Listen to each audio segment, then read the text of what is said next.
ते 21 वयोगटातील युवा मुंबईकरांसाठी लॉटरीद्वारे मोफत त्यांना तिथे जागा उपलब्ध करून देणार।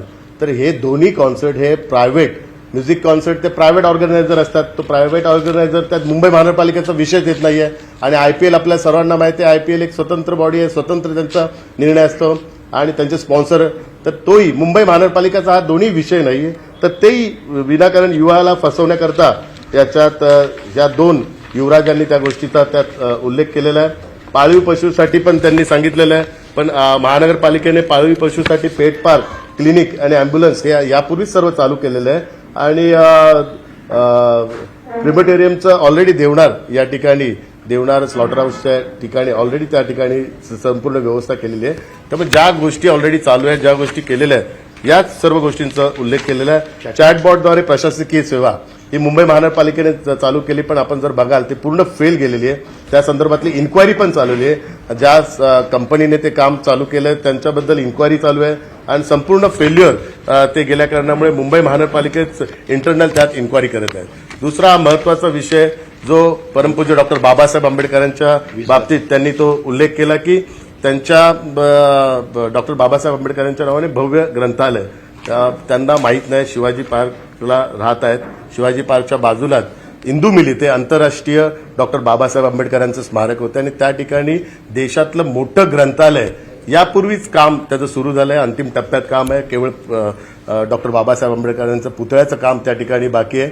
त्यामुळे ज्या गोष्टी ऑलरेडी चालू आहेत, ज्या गोष्टी ऑलरेडी करत आहेत आणि ज्या गोष्टी आपल्या घराच्या बाजूला आहेत त्या गोष्टीची त्यांना माहिती नाही, ही अत्यंत दुर्दैवाची गोष्ट आहे।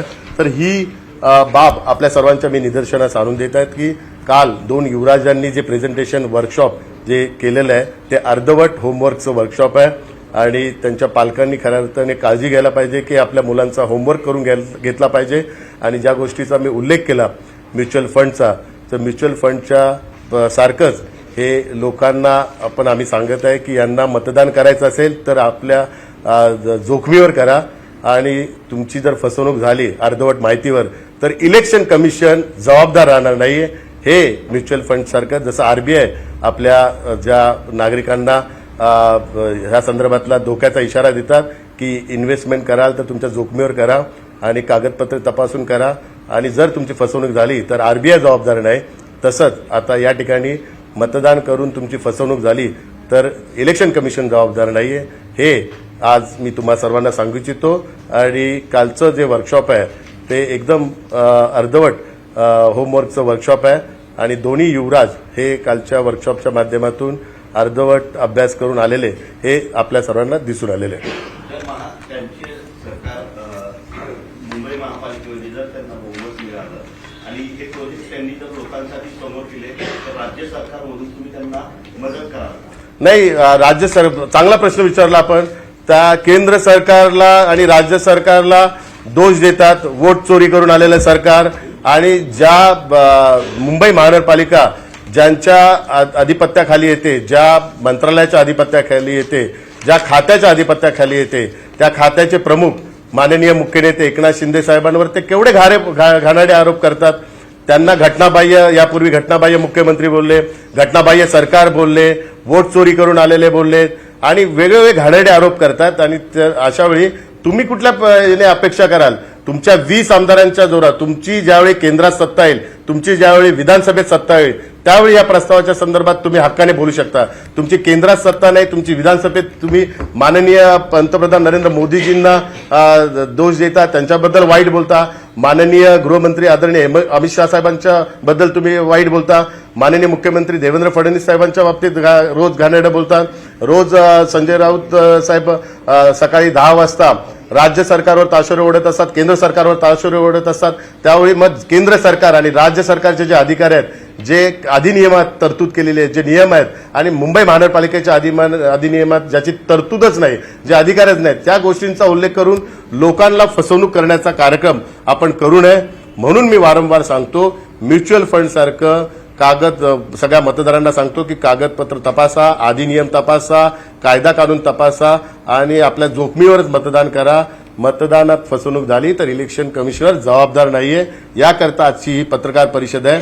त्यामुळे केंद्र सरकारला वारंवार दोष देता, राज्य सरकारला दोष देता आणि त्याच सरकारच्या ज्या अधिकार आहेत त्याचाच उल्लेख तुम्ही या ठिकाणी करतात. त्यामुळे 7 किंवा 8 खासदारांच्या जोरावर आणि 20 आमदारांच्या जोरावर हे वर्कशॉप तुमचं काय पूर्ण होऊ शकत नाही. विनाकारण त्या उमेदवारांचा, जे तुमचे उमेदवार आहेत त्यांचा वेळ वाया घालू नका. खरं तर काल कित्येक उमेदवार तिथे चर्चा करत होते, ते आले होते वेगळ्या अपेक्षेने.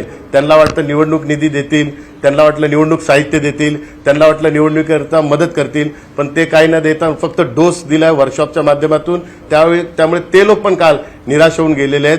त्यामुळे ह्या दोन्ही युवराजांचा अर्धवट अभ्यास, अर्धवट होमवर्क काल दिसून आलेलं आहे आणि केवळ केंद्र सरकार आणि राज्य सरकारचे अधिकार आहेत त्याची माहिती देऊन लोकांची दिशाभूल करून देत आहेत, जे त्यांच्या हातातच नाहीये. आणि वारंवार ज्या गोष्टीचा त्यांचे आमदार आणि खासदार नेहमी उल्लेख करतात की केंद्रात आमची सत्ता नाही, राज्यात आमची सत्ता नाही, त्यामुळे आम्ही काही करू शकत नाहीये.